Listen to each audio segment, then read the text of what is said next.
The following announcement is brought to you by the Xtreme World Order. Ladies and gentlemen, esteemed members of the Xtreme, hello and welcome back to that Xtreme Wrestling channel. My name is Samson, I am the Xtreme Gaming Guru, back again, bringing you guys another WWE 2K23 custom sliders video. Now today, I want to make WWE 2K23 feel just a little bit like AEW Fight Forever. So today we're going to try and make the game a little bit more arcadey, a little bit more fast-paced. I want to see a lot of reversals. I want to see springboards and all of that good stuff. So starting off here, I do recommend putting it on Legend difficulty. This is going to influence the AI. Now, if you're not, too fluid with the game, you don't know the game too well, maybe you're not the greatest with the reversals, feel free to lower the difficulty. But like I said, it does influence the AI behavior.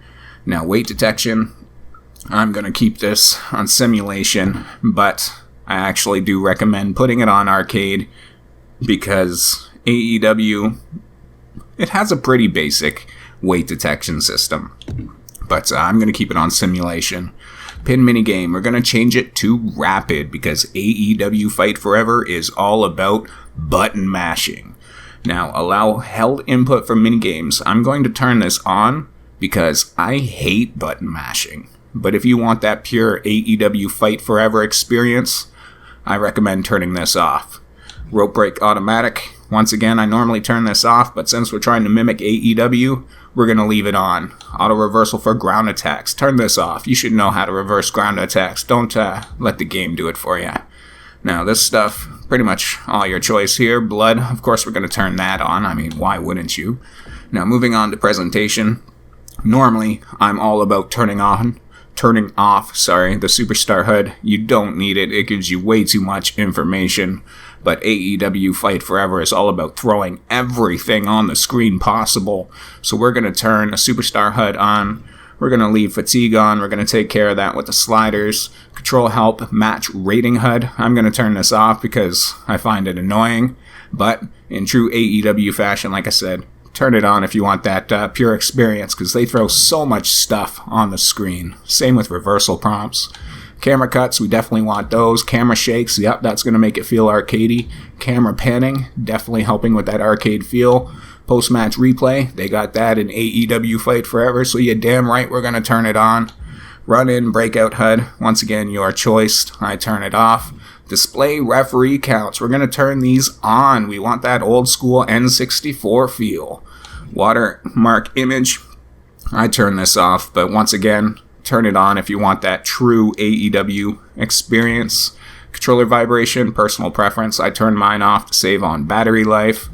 All of these ones down here, personal preference. If you need them, turn them on. If you don't worry about it. But like I said, AEW Fight Forever, as far as presentation goes, they throw so many meters, so many just lines and shaking the camera and red splashes and all that stuff all over the screen all the time. So turn all this stuff on. You'll get that really just pure AEW Fight Forever experience. Now, like I said, with the gameplay balancing here, we want it to feel arcadey.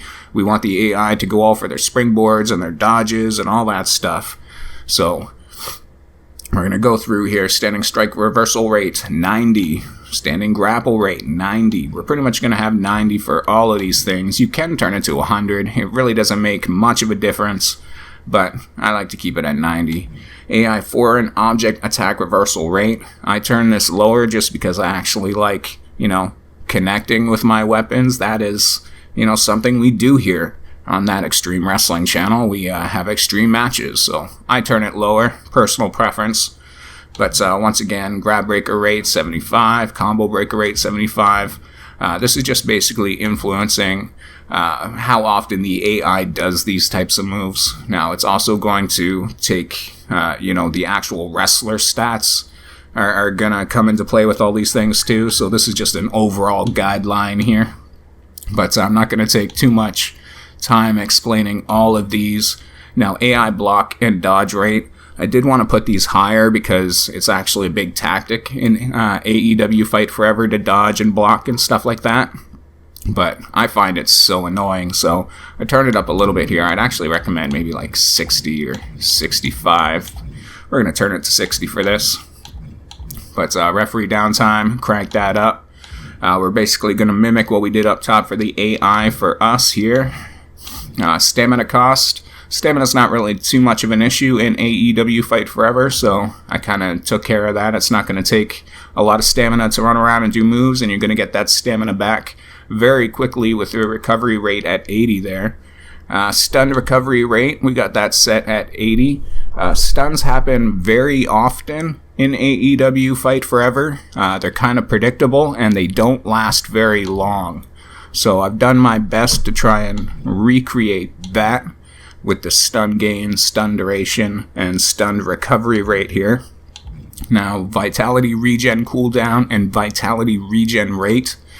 We don't have a momentum meter or a spirit meter. Instead, we have a vitality meter. So what I tried to do, since the match flow can kind of go all over the place in AEW Fight Forever, like you can go from blue danger spirit and then you're back up full red special in like matter of moments.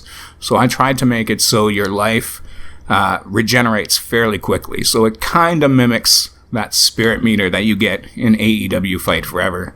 Not exactly, but this is a simulation game. Drag escape, carry escape, difficulty 35. Targeting, nothing really here we need to change. And the advanced pin, this is my personal settings for my finishers. They like to put a lot of influence on finishers in AEW Fight Forever. You're going to be doing a lot of them. Because like I said, you get your finisher and special meter super quick in that game. So these are my personal settings. The time minigame and stuff don't really mean much. Submission minigame, once again, this is my personal preference. I like to kind of be stuck in the submission minigames a little bit. So, but other than that, the only other thing I do recommend to try and make WWE 2K23 feel a little bit more like AEW Fight Forever is normally I recommend playing with like slow momentum, but I'm going to say switch your special and finisher momentum meters to fast because like I said, AEW Fight Forever finishers, signatures, they come and they go so quickly. But guys, this is a simulation-based game, so it's kind of hard to get it to feel exactly like AEW Fight Forever. But I think I did a pretty good job here. I've played probably, probably 30 matches or so with these sliders, just fine-tuning them and stuff like that. And there's probably a little bit more, fine-tuning I could do. Let me know in the comment section below any changes you would make. But other than that, I like these. They're not bad. It makes the action fairly quick. You never know when you're gonna get hit by a finisher. Well, I guess you knew since you have the Superstar HUD on. Oh man, I really hate playing with the Superstar HUD, but it wouldn't be authentic if we didn't have it on. Anyways, guys, let me know how you feel about these sliders in the comment section below. Let me know about your thoughts on AEW Fight Forever in the comment section below. If you enjoy these sliders, hit the like button with it too sweet. And I will talk to you guys in the next one. Until then, goodbye and good night. Bang. Too sweet, guys. Too sweet.